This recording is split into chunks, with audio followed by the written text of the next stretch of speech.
తిరువూరు నియోజకవర్గంతో సంబంధం లేని బాలకోట ఇలాంటి వాళ్ళు, లేకపోతే ఎక్కడెక్కడోళ్ళో తిరువూరు గురించి మాట్లాడతారు. తిరువూరులో జరిగేది బయట జరిగే ప్రచారం రెండు వేరు వేరు. తిరువూరు చరిత్రలో ఒక మంచి ఎమ్మెల్యే వచ్చాడని ప్రజలు అనుకుంటున్నారు, మా మాట వినట్లేదు వీడని నాయకులు అనుకుంటున్నారు. మంచి ఎమ్మెల్యే వచ్చాడు అని ప్రజలు అనుకుంటున్నారు, మా కంట్రోల్లో ఉండట్లేదు అని నాయకులు అనుకుంటున్నారు. అది కూడా 4-5 నాయకులు, అందరు కాదు. ఇంకో విషయం, ఇక్కడున్న మీడియా వాళ్ళు, నన్ను 2 ఏళ్లుగా చూస్తున్న వాళ్ళు ఎప్పుడైనా అడగండి, ఎప్పుడైనా తెలుసుకోండి. నేను ఏ రోజు కూడా కులం కార్డు వాడలేదు, కులం పేరుతో ఎప్పుడు పనిచేయలేదు. నేను ఆత్మగౌరవంతో పనిచేస్తాను. నేను ఏ రోజైనా నేను ఎస్సీని కాబట్టి, లేకపోతే నేను దళితుని కాబట్టి నేను ఎప్పుడు మాట్లాడలా. నా నోట్లో నుంచి ఎప్పుడు కూడా నా స్థాయి తగ్గించుకునే మాటలు రావు. నేను చాలా పేద కుటుంబంలో పుట్టి ఉన్నత చదువులు చదువుకొని ఆత్మగౌరవంతో బతికి ఈరోజు ఉదయం హైదరాబాద్లో మల్లు బట్టి విక్రమ గారి కొడుకు పెళ్లికి వెళ్ళినప్పుడు అక్కడ చాలా పెద్ద ఆయన రోజు పేపర్లో చూస్తూ కేంద్ర మంత్రిగా పనిచేశాడు, చాలా కీలకమైన స్థానాల్లో పనిచేశాడు. వెళ్ళి నమస్కారం చెప్పి పెడితే శ్రీనివాసరావు గారు ఎలా ఉన్నారన్నాడు.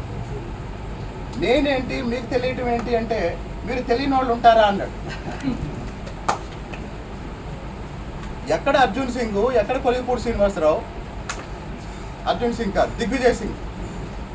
ఎక్కడ దిగ్విజయ్ సింగ్, ఎక్కడ కొలిపూడి శ్రీనివాసరావు? అలాగనే ఎంతోమంది నేను వాళ్ళకి తెలియదు అని నేను అనుకుంటాను. కానీ ఒక రాజ్యసభ సభ్యుడు కళ్యాణ మండపం నుంచి బయటకు వస్తూ నా భుజం మీద చేసి నాకు చెప్పింది ఏంటంటే, నువ్వు బురదలోకి దిగమాకు, నిన్ను బురదలోకి లాగాలని చూస్తున్నారు అని చెప్పాడు. కాబట్టి అందుకే నేను నన్ను విమర్శించే వాళ్ళ విమర్శలకి నేను ఎప్పుడు స్పందించను. అదే సమయంలో నా పనిని గురించి చెప్పండి, నేనేమైనా తప్పు చేస్తే చెప్పండి, నేనేమైనా అవినీతి చేస్తే చెప్పండి, నా చుట్టూ ఉన్న వాళ్ళు ఎవరన్నా తప్పు చేస్తే చెప్పండి. నా చుట్టూ ఉన్న వాళ్ళు కానీ నేను కానీ నన్ను విమర్శించే వాళ్ళకి ఒకటే ప్రశ్న, నేనేమన్నా తప్పు చేసినట్టు, నేనేమన్నా అవినీతి చేసినట్టు మీ దగ్గర ఏమన్నా సమాచారం ఉంటే మీడియాకి ఇవ్వండి, డిబేట్లు పెట్టండి, ఎండగట్టండి. అదేమి లేదు, గాలి వార్తలు. కాబట్టి ఈ మీడియా సమావేశం ద్వారా ఇంకొక విషయం కూడా మీ దృష్టికి తీసుకురావాలి. గత కొన్ని నెలలుగా తిరువూరు నియోజకవర్గంలో ఉన్న 4 పోలీస్ స్టేషన్లో, తిరువూరు నియోజకవర్గంలో ఉన్న 4 పోలీస్ స్టేషన్లో పైనుంచి వస్తున్న ఒత్తిడి కారణంగా ఎస్సీల మీద, ఎస్టీల మీద తప్పుడు కేసులు పెట్టి పోలీస్ స్టేషన్కి పిలిపించి వేధిస్తున్నారు. గంపలగూడెం మండలంలో 3 రోజుల క్రితం రాత్రి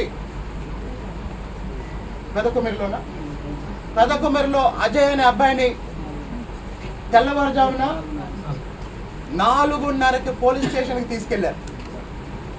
ఏ కొండూరులో కోటేశ్వరరావు అనే మాజీ సర్పంచ్ని, డీసీ చైర్మన్ని, ఎస్టీ నాయకుడిని, జిల్లా స్థాయి నాయకుడిని పోలీస్ స్టేషన్ తీసుకొచ్చి కూర్చోబెట్టారు. ఎందుకు అంటే ఎంపీ గారు చెప్పారన్నారు.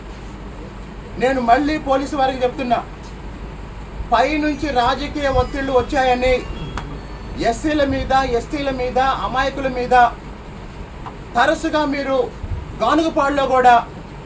గానుగపాడులో కొంతమంది యువకులు ఇంతకుముందు జవహర్ గారి ఫోటో పెట్టి ఫ్లెక్సీ పెట్టారు. ఆ యువకులే మొన్న పెన్షన్ పంచుతున్నప్పుడు ఆ ఫ్రేము అది వాళ్ళు పెట్టుకున్నదే, వాళ్ళ డబ్బులతో పెట్టుకున్నదే, జవహర్ గారి ప్లేస్లో నాది పెట్టారు. వెంటనే వాళ్ళని పోలీసులు తప్పుడు కేసు పెట్టి పోలీస్ స్టేషన్ పిలిచారు. రాజకీయ కారణాల వల్ల, రాజకీయ ఒత్తిళ్ల వల్ల ఇలాంటి కేసులు పెట్టడం వల్ల గ్రామ స్థాయిలో క్షేత్రస్థాయిలో తెలుగుదేశం పార్టీ కార్యకర్తలు ఇబ్బంది పడుతున్నారు. అది పార్టీకి నష్టం కలిగిస్తుంది. ఈ విషయాన్ని నేను విజయవాడ పోలీస్ కమిషనర్ గారికి వాట్సాప్లో మెసేజ్ ద్వారా స్పష్టంగా చెప్పాను. 20 రోజుల క్రితమే చెప్పాను. ఎస్సీ ఎస్టీలని పోలీస్ స్టేషన్లకి తీసుకెళ్ళి వేధిస్తున్నారు. ఏదో ఒక రోజు బాధితులందరితో నేను ప్రెస్ మీట్ పెడతాను సార్, దయచేసి కింది స్థాయి సిబ్బందికి చెప్పండి అని నేను కమిషనర్ గారికి చెప్పడం జరిగింది. కాబట్టి చాలా విషయాలు, చాలా సమస్యలు ఉన్నాయి. కానీ పార్టీ ప్రయోజనాల కోసం నాయకత్వం మీద ఉన్న విశ్వాసంతో క్రమశిక్షణకు లోబడి నేను మౌనంగా ఉంటుంటే కొలిగిపూడి శ్రీనివాసరావు పార్టీని ధిక్కరిస్తున్నాడు. Koligipudi Srinivasarao party line దాటాడు. కొలిగిపూడి శ్రీనివాసరావు పార్టీని ధిక్కరిస్తే లేదా పార్టీ లైన్ దాటితే చంద్రబాబు నాయుడు గారు నా మీద చర్య తీసుకుంటారు. లేదు తప్పు చేస్తున్నారని పార్టీ నాయకత్వం నాకు చెప్తే నన్ను సరిదిద్దుకుంటాను. కాబట్టి నేను ఏం చేసినా పార్టీ ప్రయోజనాలు, ప్రజల ప్రయోజనాలే తప్ప నా వ్యక్తిగత ప్రయోజనంతో ఫలానా పని చేశానని ఎవరినన్నా చూపించండి, ఏదైనా చూపించండి. పోనీ ఈ 20 నెలల్లో నీకు ఫలానా ఆర్థిక ప్రయోజనం వచ్చిందని ఏమైనా చూపించండి. నాకు ఎన్నికలకు ముందు 2 కార్లు ఉన్నాయి, ఇప్పుడు కూడా అదే కార్లు ఉన్నాయి. ఎన్నికలకు ముందు 60,000 రూపాయల అపార్ట్మెంట్లో అద్దెకు ఉండేవాడిని. ఇప్పుడు ఎవరన్నా 10 మంది విజిటర్స్ వస్తే సరిపోవట్లేదు కాబట్టి విల్లాలో అద్దెకుంటున్నాను. అద్దె పెరిగింది, 60,000 లక్ష రూపాయలు అయింది. ఆస్తులు ఎక్కడన్నా పెరిగినాయని చూపించండి. కాబట్టి నిరాధారమైన ఈరోజు ఒక ఆయన అంటాడు, నా చుట్టూ ఉన్నవాళ్ళంట నాకు మందు పోసేవాళ్ళంట.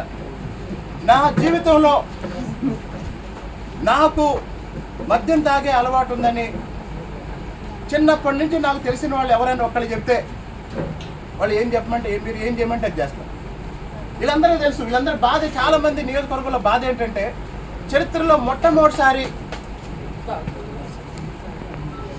ఇంతకుముందు ఒక నాయకుడు ఉన్నాడు, రోజు మద్యపానం, మహదానందం. ఇప్పుడు ఆ నాయకుడి కన్నా పూర్తి రివర్స్ నాయకుడు వచ్చాడు. ఇప్పుడు ఇంతకుముందేమో అతివృష్టి, ఇప్పుడేమో అనావృష్టి.